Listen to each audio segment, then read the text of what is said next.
Imagine waking up one morning and realizing that almost everything you believe, desire, and pursue isn't truly yours. That your opinions, your ambitions, even your sense of self are echoes of the collective voice of society. Not vague echoes, but precise recordings perfectly synchronized with everyone around you, playing on loop until you mistake the repetition for truth. You reach for your phone, and before you've even formed a conscious thought, your thumb is already scrolling. The algorithm knows what you want to see before you do. It understands your desires better than you understand them yourself. And in that disorienting moment between sleep and waking, a terrifying question surfaces. What if I've never actually made a choice that was truly mine?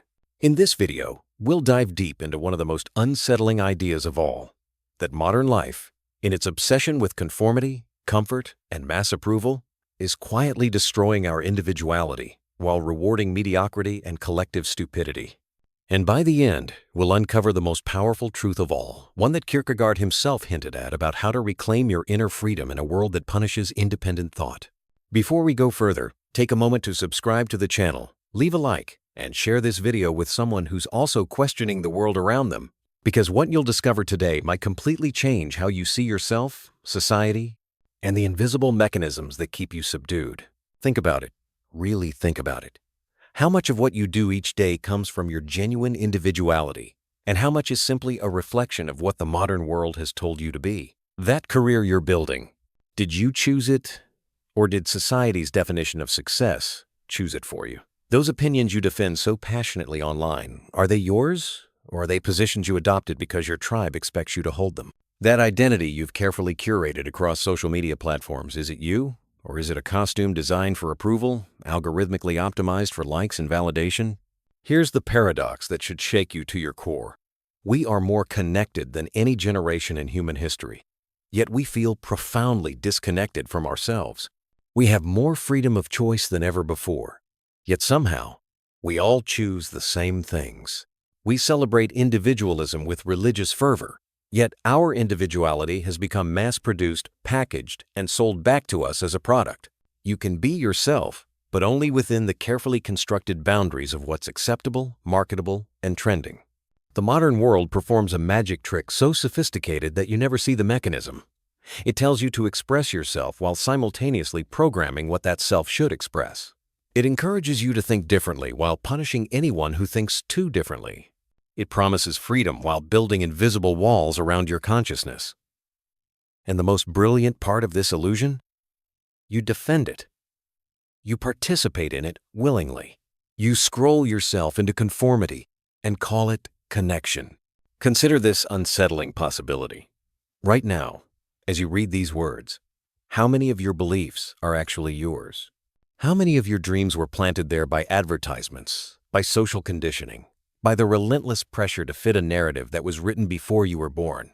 You think you're an individual, but what if you're just performing individuality following a script of rebellion that's as predictable and rehearsed as the conformity it claims to oppose? Søren Kierkegaard saw this catastrophe unfolding over a century ago, long before the internet turned human consciousness into content, before social media transformed identity into performance art. He warned us about what he called the crowd. Not just a mob of people, but a faceless, collective force that dissolves responsibility, erases truth, and swallows authentic existence whole. In his most chilling observation, he declared, "The crowd is untruth." He meant that when we surrender to the collective, we don't just lose our voice, we lose our capacity for genuine thought itself. We trade truth for consensus, conviction for convenience, and authentic existence for the numbing comfort of belonging. But here's what makes this terrifying in our modern context. The crowd doesn't need to force you anymore. It doesn't need propaganda or obvious coercion. Instead, it has become so sophisticated, so seamlessly integrated into every aspect of your life, that you can't tell where you end and it begins. You scroll through feeds that shape your desires while believing you're just browsing. You follow trends that define your worthwhile, thinking you're expressing yourself. You seek validation through likes instead of self-understanding, and you call it sharing your authentic life. The tragic irony is unbearable. The more connected we become, the more disconnected we feel from ourselves. The more we pursue belonging, the less we understand who we really are. The more we perform individuality, the more we surrender it. We've become spectators of our own existence, passive, anxious, numb, watching ourselves live through a screen, reacting to our own lives as if they belong to someone else. And here's the part that should terrify you most. The system rewards this. Modern life doesn't just tolerate stupidity, it celebrates it. Not the stupidity of low intelligence, but the more insidious kind. The refusal to think independently, the surrender of judgment in exchange for belonging, the willing trade of authenticity for acceptance. Because a person who questions deeply is inconvenient. A person who reflects honestly is unprofitable. A person who dares to stand apart threatens the comfortable illusion that everyone else is living inside. So ask yourself, and answer honestly, in the privacy of your own mind, where no one is watching, where there are no likes to earn and no approval to seek, when was the last time you did something purely because it was true to you? Not because it looked good, not because it paid well, not because it made sense socially, but because it resonated with something deep and undeniable within you? When was the last time you stood for something even when it made you feel isolated? When was the last time you had a thought that truly frightened you? Not because it was dark, but because it was yours and yours alone. These aren't just philosophical questions. They're matters of spiritual survival. Because what Kierkegaard understood, what modern life desperately wants you to forget, is that to lose your individuality is to lose everything. To surrender to the crowd is to surrender your humanity itself. And the most dangerous part? Most people prefer the comfortable sleep of collective existence to the burden and terror of genuine freedom. But something is stirring in you right now, isn't it? A discomfort, an awareness, a recognition that perhaps the life you're living isn't entirely your own. That recognition is dangerous. That awareness cannot be undone. And what happens next will determine everything. Now, let's begin with the fundamental question. What does it truly mean to be an individual? For Kierkegaard, the individual was not just a human being living among others. The individual was a truth unto themselves, a person who dares to stand apart, who confronts the absurdity of existence face to face without the comfort of belonging to the crowd. Yet in modern society, individuality has been replaced by something far more sinister: identity. A superficial costume of opinions, brands, and virtual personas designed exclusively for social approval. Here's where the deception runs deepest. Society tells us that individuality is about being different. Wear unique clothes, have edgy opinions, express yourself boldly. But true individuality, as Kierkegaard understood it, is not about appearance or rebellion. It's about authentic self-awareness. It's not what you show the world, but what you refuse to compromise inside yourself. It's the capacity to stand alone before truth, to think without the crowd's permission, to exist without needing external validation to confirm that you're real. But modern life has systematically dismantled this capacity. Think of how the system rewards conformity disguised as uniqueness. We are told to be ourselves, but always within strict boundaries of acceptability. You can be different as long as your difference fits a marketable narrative. You can question things as long as your questions don't threaten the comfort of the majority. You can rebel, but only in ways that have already been commodified and approved. And slowly, without realizing it, your individuality becomes a performance, not a reality. Kierkegaard's message was deeply personal and profoundly radical. The individual must stand alone before truth. This solitude is not loneliness. It's courage. It's the refusal to let the crowd define what is meaningful, what is real, what is worth living for. But this is precisely what modern life discourages at every turn. It teaches us to follow trends, trust the algorithm, silence our inner doubts, and mistake constant stimulation for genuine living. And as we lose touch with that inner voice, that quiet, persistent whisper of authentic selfhood, we become spectators of our own existence, passive, anxious, numb. The psychological mechanism behind this is devastatingly simple. Carl Jung warned of what he called collective unconsciousness, the shared reservoir of archetypes and patterns that influence human behavior. But there's a darker side to this. When we live entirely through collective patterns, we never develop individual consciousness. We become what Jung called mass man, a person who has opinions but no convictions, who has preferences but no authentic desires, who moves through life reacting rather than creating. Friedrich Nietzsche saw this same crisis from another angle. He spoke of the herd and how it creates morality not from truth, but from fear and weakness. The herd doesn't want exceptional individuals. It wants safety, predictability, conformity. Nietzsche observed that the herd instinct convinces people that being average is being virtuous, that blending in is being moral, that surrendering individual will is being civilized. The result? A culture that celebrates mediocrity and punishes genuine excellence, genuine thought, genuine courage. Arthur Schopenhauer understood the mechanism even more deeply. He argued that most people live their entire lives without ever truly thinking. They simply rearrange their prejudices. They consume opinions like food, digest them superficially, and regurgitate them as their own. The act of genuine thinking, deep, independent, uncomfortable thinking is so rare that when it appears, society treats it as a threat or a mental illness. And this is where modern life becomes truly insidious. It has perfected what Aldous Huxley warned about in his prophetic vision. A world where people love their oppression and adore the technologies that undo their capacities to think. We don't need thought police when we have algorithms. We don't need censorship when we have infinite distraction. We don't need to burn books when we can bury truth under entertainment. The crowd doesn't suppress individuality through force anymore. It does so through pleasure, through comfort, through the addictive pull of belonging. Kierkegaard called this the tragedy of the reflective age. He described a time when people no longer lived passionately from within, but through reflection, through mirrors of opinion and imitation. He wrote that a crowd has no hands, but it has many eyes, meaning the collective doesn't act. It only watches, judges, comments, reacts, and in this state of perpetual observation without action, we become paralyzed. We stop living and start performing. We stop feeling and start curating. We stop existing and start appearing to exist. This is the hidden problem at the root of everything. Modern life has convinced you that your thoughts are your own when they're actually echoes. It has persuaded you that you're free when you're following an invisible script. It has made you believe you're an individual when you're actually a node in a network, processing and transmitting information that was never yours to begin with. And the most disturbing part? You can feel it, can't you? That quiet unease that appears in moments of stillness. That sense that something is profoundly wrong, that you're not quite yourself, that the life you're living doesn't quite fit. That feeling is not anxiety. It's not depression. It's your authentic self suffocating under layers of collective identity, gasping for air, trying desperately to remind you that you still exist beneath all the noise. Modern life is a master illusionist.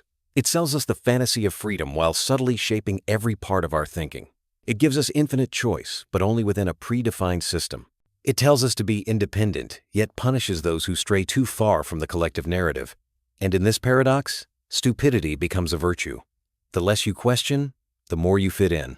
The more you conform, the more you are rewarded. Kierkegaard saw this coming long before the age of social media. Long before the internet turned us into brands of ourselves. He understood that the real danger is not in losing information, but in losing depth, the capacity to think, to reflect, and to feel without the crowd's interference. He warned that the crowd makes us cowardly. It numbs our moral responsibility. It convinces us that if everyone is doing it, then no one is truly guilty. And so, here we are, surrounded by noise, addicted to distraction, and terrified of silence. Because in silence, the illusion breaks. In silence, we confront ourselves. And that, for many, is unbearable. Think about the world we live in today. Everything is designed to keep you busy. Not necessarily productive, not even truly alive, but constantly occupied. We live in an age of endless stimulation, where attention has become the most valuable currency, and silence feels like a threat. Every notification, every trending topic, every new outrage demands your reaction. And what happens to a mind that never rests? It loses the ability to think deeply. It becomes reactive, shallow, and dependent on the noise it consumes. Today, this has become our normal state. We watch more than we live. We observe, comment, react, but rarely experience something directly. We scroll through lives, opinions, and outrage, mistaking engagement for understanding. We've become experts at pretending to care about everything, yet feeling nothing deeply. Our sense of individuality dissolves in this ocean of constant comparison. The crowd no longer needs to force you to conform. It simply overwhelms you until resistance feels pointless. And this is how modern life rewards stupidity. Because stupidity in this sense is not about lack of intelligence. It's about the refusal to think independently. It's about surrendering your capacity for judgment in exchange for belonging. The modern world thrives on this kind of stupidity not because it wants you to fail, but because it wants you predictable. A thinking individual is inconvenient. A reflective one is unprofitable. Look at how society praises the illusion of awareness. We are encouraged to have opinions on everything, but discouraged from truly understanding anything. We post quotes about mindfulness while being slaves to distraction. We talk about freedom while living under constant surveillance. We preach individuality while following the same social patterns as everyone else. The result? A collective consciousness that celebrates stupidity, the comfort of the unexamined life, while mocking genuine introspection as arrogance or madness. Kierkegaard saw this as a form of despair. He said that the greatest sickness is to be in despair over not being oneself. He wasn't talking about sadness. He meant the spiritual sickness of self-forgetfulness. When you let society define who you are, you abandon your authentic self. You become a mask that the world approves of. But behind that mask is emptiness, a void where a human being should exist. Ask yourself, how many people do you know who are truly themselves?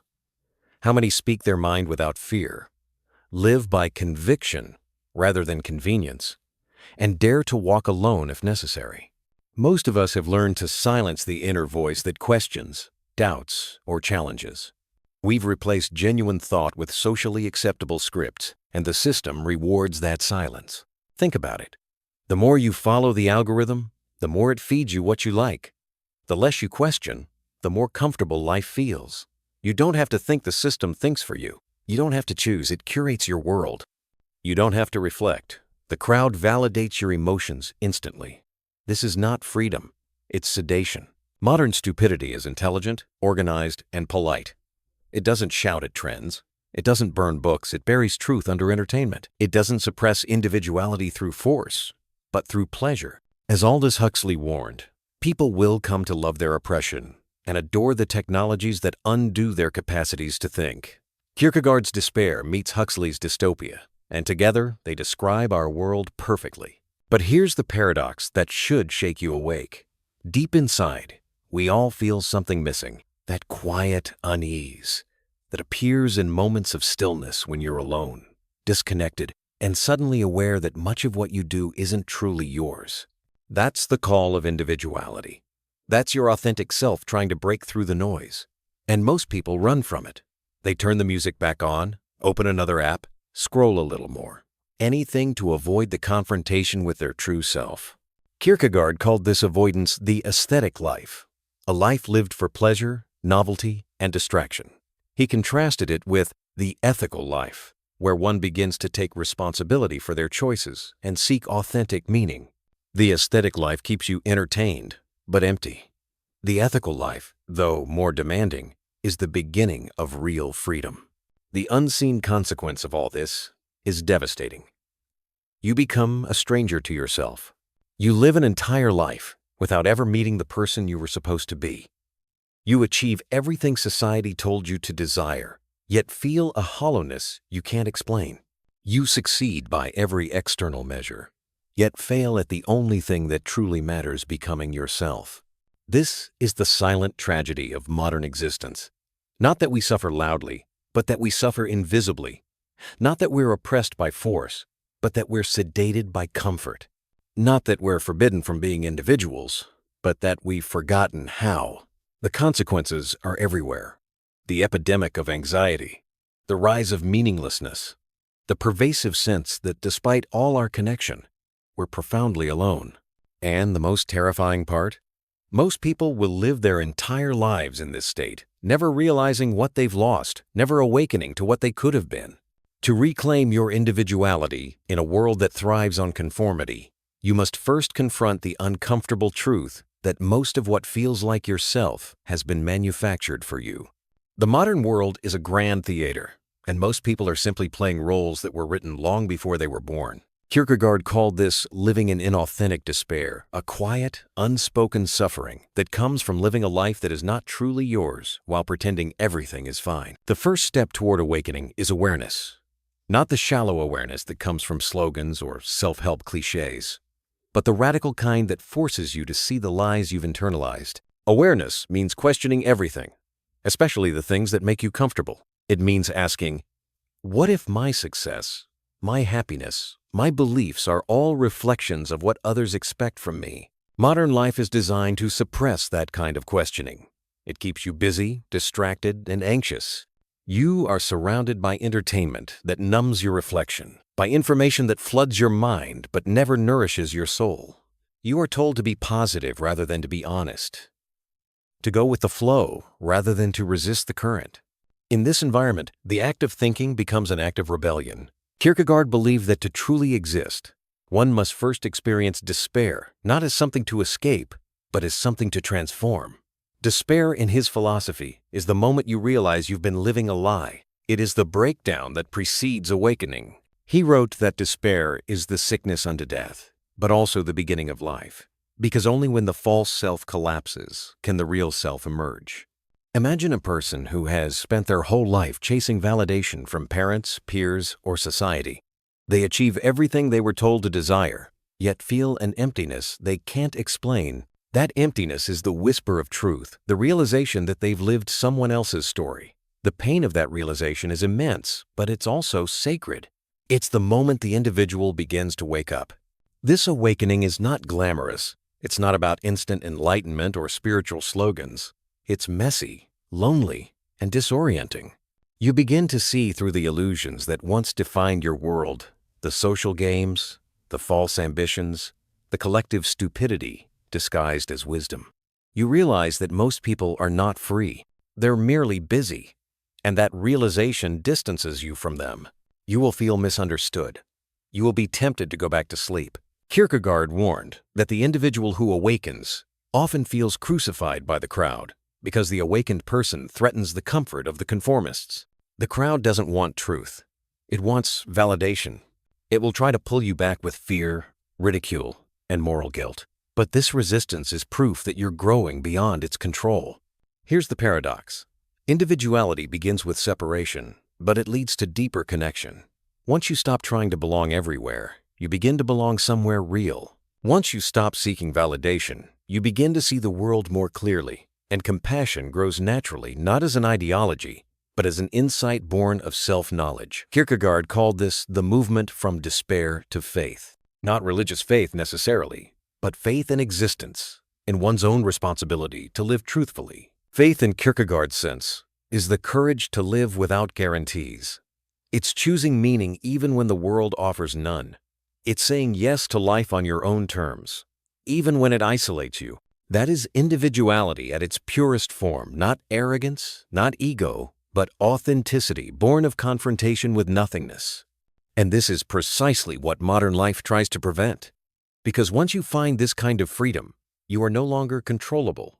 You no longer need the approval of the system, the validation of the crowd, or the comfort of collective stupidity.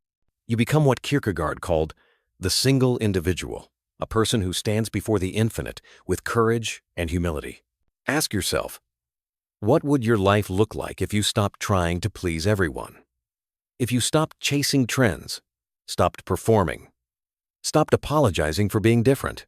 What would happen if you decided that your inner truth mattered more than public opinion? These are dangerous questions, but they're the only ones that lead to real transformation. The second step toward reclaiming individuality is commitment. Once you've seen through the illusions, you must decide what you will stand for. Modern life trains us to be perpetual observers, to avoid decisive choices. We fear commitment because it limits our options. But Kierkegaard argued that true freedom only emerges when you choose. Without commitment, we drift. With commitment, we anchor. Choosing to live authentically means accepting responsibility for your existence. It means saying, "This is who I am. This is what I believe, and I will live by it even if it costs me approval."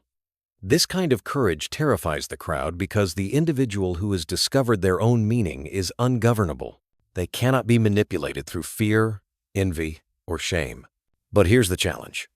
You will pay a price for this freedom. You will lose friends who prefer the illusion. You will encounter ridicule, misunderstanding, and loneliness. Kierkegaard called this the anguish of freedom.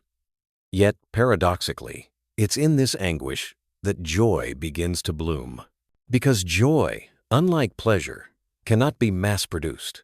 It arises from authenticity, from knowing that even if the whole world misunderstands you, you have remained true to yourself. And that is the silent rebellion that modern life fears most.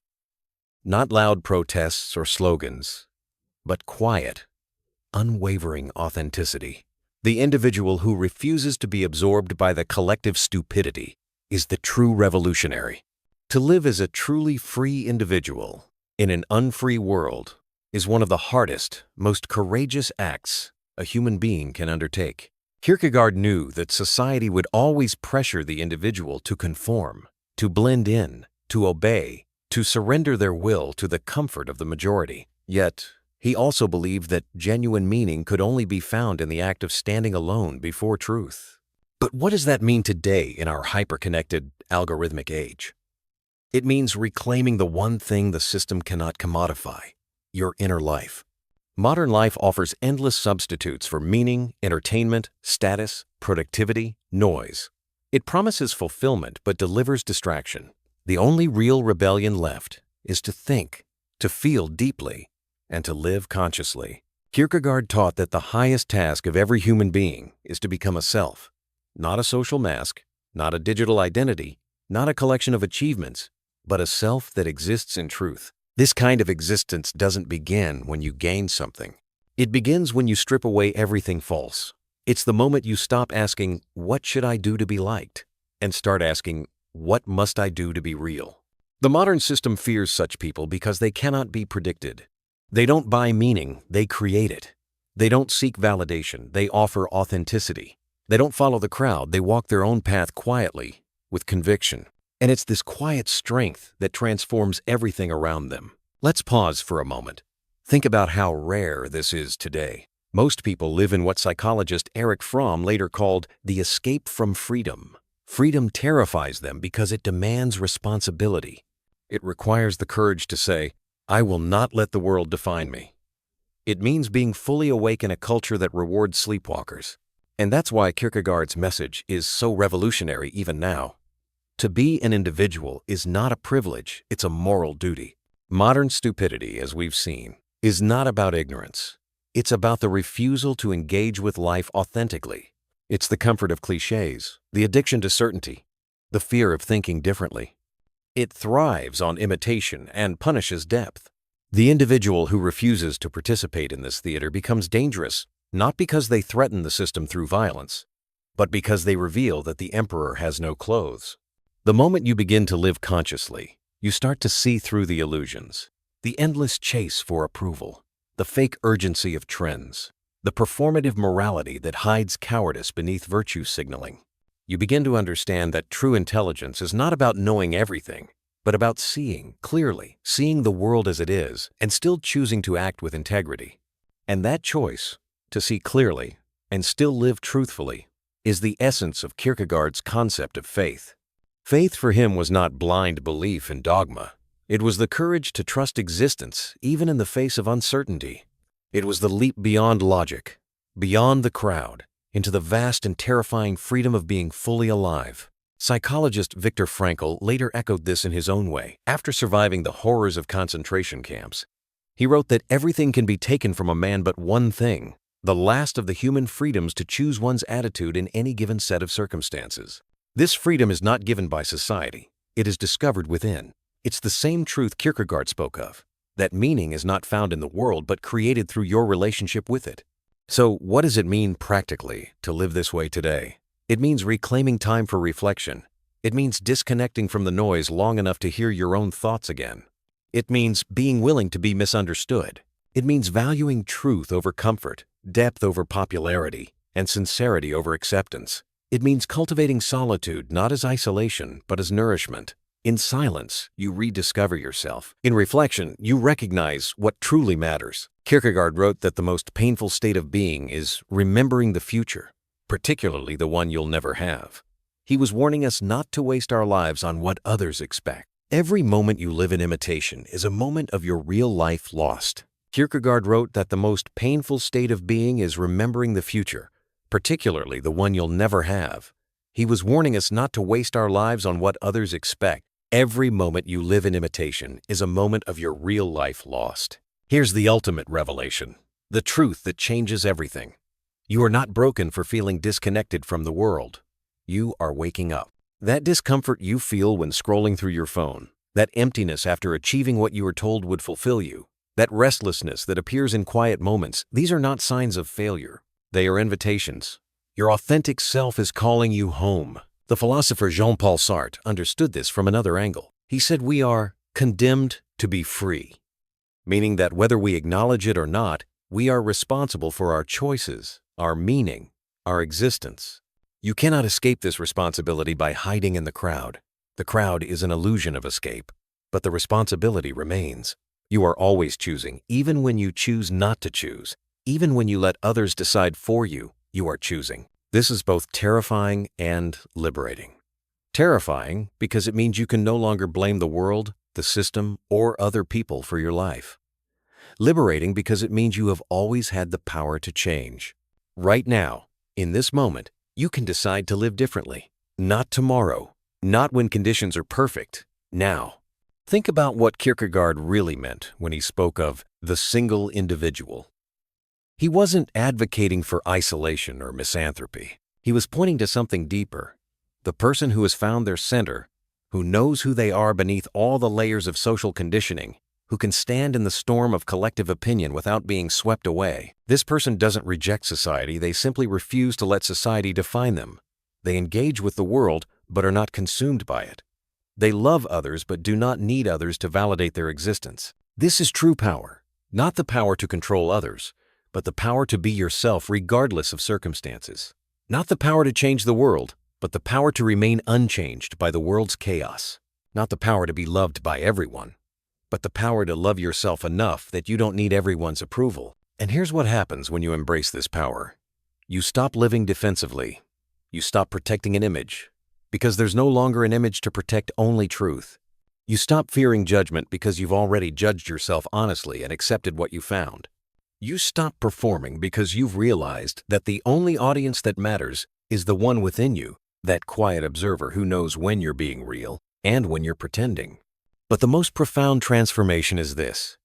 You begin to see other people clearly, perhaps for the first time. When you're no longer desperately seeking validation, you can actually see others as they are, not as sources of approval or rejection.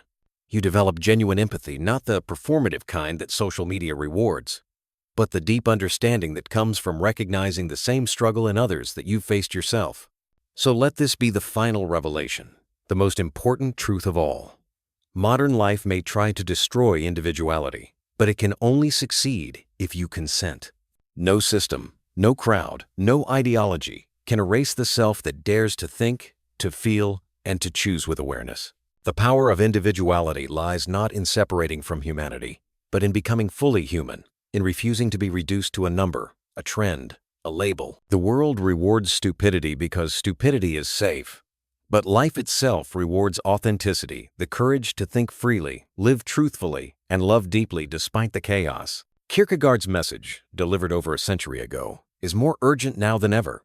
In a time when conformity is celebrated and stupidity is rewarded, to live authentically, to live as yourself, is not only a philosophical act, it is a sacred one. You are standing at a crossroads right now. One path leads back to the comfortable sleep of collective existence, where you blend in, follow along, and never have to confront the terrifying question of who you really are. The other path leads into the unknown territory of authentic selfhood, where you must forge your own meaning, stand alone when necessary, and bear the weight of genuine freedom. Most people, when they reach this crossroads, choose the familiar path. They rationalize it, they justify it, they convince themselves they'll explore the other path later. But later never comes. They spend their entire lives in the waiting room of their own existence, never quite living, never quite dying, just existing in that gray space between authenticity and performance. But you right now, reading these words, feeling that uncomfortable stirring in your chest, you have a choice. You can close this video, return to your scrolling, let these ideas dissolve back into the noise. Or you can let this moment be the beginning of your awakening. Not a dramatic transformation, but a quiet revolution, the decision to start listening to that inner voice you've been silencing, to start questioning what you've been accepting, to start living what you've been performing. Kierkegaard believed that each person must make this choice alone. No one can do it for you. No philosophy, no religion, no system can rescue you from the responsibility of becoming yourself. That's the burden of consciousness, but it's also the gift. You have been given this one life, this one chance to discover what it means to truly exist. Will you spend it as an echo of others, or will you dare to be your own voice? The answer to that question will determine everything. Not your success, not your wealth, not your status, but whether, when you reach the end of your days, you can look back and say, that life was mine. I lived it. I chose it. I was real. And perhaps that's the ultimate truth Kierkegaard wanted us to understand. The tragedy is not that life is difficult, or that we suffer, or that we die. The tragedy is living an entire life without ever truly living it. The tragedy is reaching the end and realizing you were a stranger to yourself all along. The tragedy is having the capacity for authentic existence and choosing comfortable imitation instead. Don't let that be your story. The world needs individuals now more than ever, not rebels for the sake of rebellion, not contrarians for attention, but authentic human beings who dare to think, feel, and exist with depth and courage. People who refuse to surrender their consciousness to the algorithm, their identity to the crowd, their humanity to the system. Be that person. Not perfectly, not all at once, but persistently. Question, reflect, choose, stand alone when you must, think deeply, even when it hurts, feel fully, even when it's uncomfortable, live consciously, even when it's exhausting. Because in the end, that's all that matters. Not how many people liked your posts, not how well you fit in, not how successfully you played the game.